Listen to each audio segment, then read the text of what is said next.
un certo punto da un anno a questa parte ci siamo trovati in questa situazione, un commento che chiaramente è coinciso con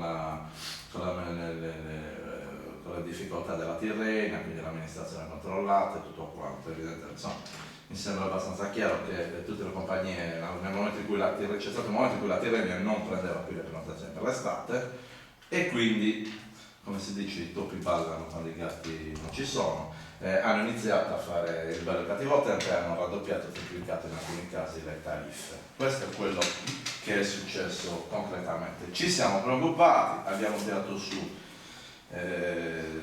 abbiamo cercato di utilizzare ormai le forme di comunicazione che riescono a mettere insieme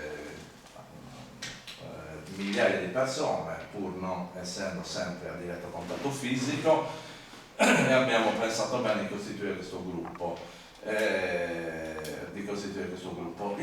Sinceramente, noi ci siamo confrontati come amministratori del gruppo e come operatori. La difficoltà è stata, ma la soluzione qual è? Cioè, a un certo punto ci siamo trovati di fronte a cercare di dire purtroppo dobbiamo condurre una battaglia per riportare lo stato di cose a 1 anno e mezzo, 2 anni fa. Quale deve essere il nostro obiettivo, a che cosa dobbiamo aspirare? All'interno chiaramente del gruppo si sono manifestate più posizioni, c'era chi voleva fare la battaglia nei confronti della regione perché questa idea della flotta sarda, insomma questa iniziativa dell'estate scorsa prendesse corpo. Personalmente non ho niente, cioè non è che posso dire di essere contrario. Quello che abbiamo verificato è che l'anno scorso il problema è nato a gennaio e siamo arrivati all'estate, cioè la soluzione di queste 2 navi che ci venivano date, io avevo avuto anche, ve lo dico molto francamente, uno scambio, non so se con Cappellacci o se con qualcuno dei suoi scrivani, tramite sempre Facebook, che però mi diceva guarda, da qui al brevissimo tempo ci sarà una grandissima novità e quindi eravamo tutti in attesa. Vengono fuori queste 2 navi,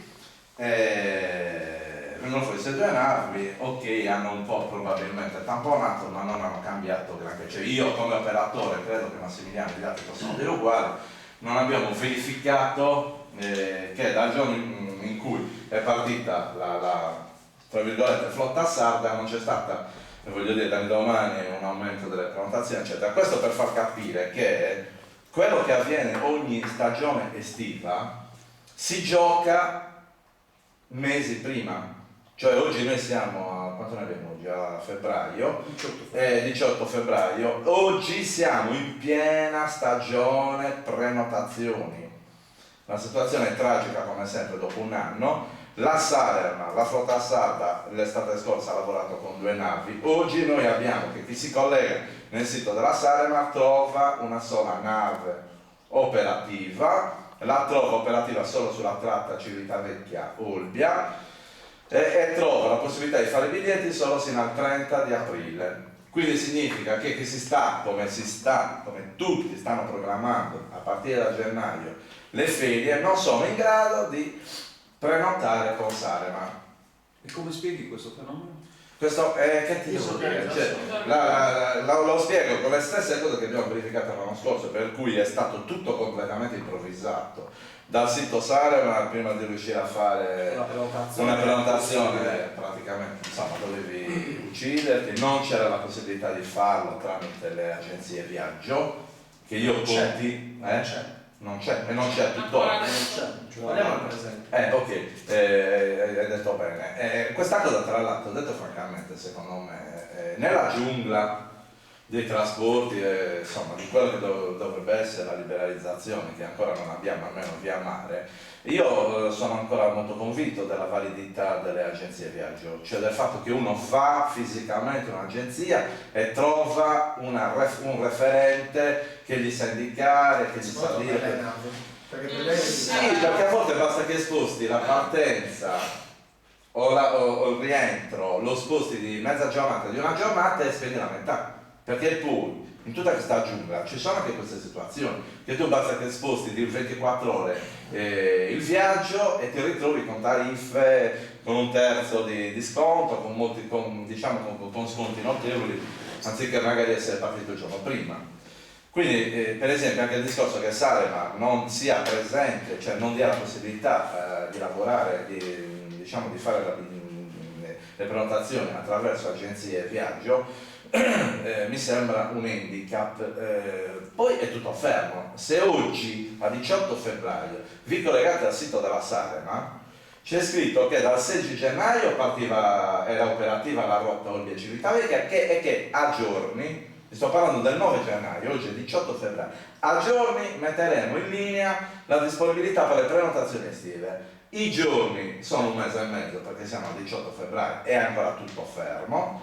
Si è parlato di 6 navi e ne abbiamo ancora una, per cui sinceramente tutto questo si inserisce in un contesto in cui i turisti, e non solo, ma chi si sta programmando le vacanze sta chiamando, ha bisogno di avere certezze per dire: ma io in azienda mi hanno dato le fiere da tale data a tale data e non sono in grado di prenotare. Se poi mi affaccio sul panorama delle compagnie navali, trovo una situazione disastrosa, cioè trovo prezzi improponibili, che sono, come ho detto, doppi, a volte tripli rispetto a quelli di 2 anni fa. In qualunque settore di mercato, quando ci sono periodi di gravi crisi, generalmente chi lavora, noi privati, tendono a fare prezzi cioè a ritoccare a ribasso, quindi a fare sconti, ad agevolare, perché sai che c'è crisi. Io personalmente, noi come agenzia io sono 4 anni che non ritocco le tariffe delle case vacanza con cui lavoro, sono 4 anni, e in tantissimi casi con gli altri operatori ci stiamo ponendo addirittura nei confronti dei proprietari privati di queste case di dire: li abbassiamo un attimo i prezzi vista la situazione. Le compagnie navali sono le uniche che non sentono questa esigenza. Adesso quali siano quali siano le logiche a cui loro rispondono, sinceramente per noi è difficile capire.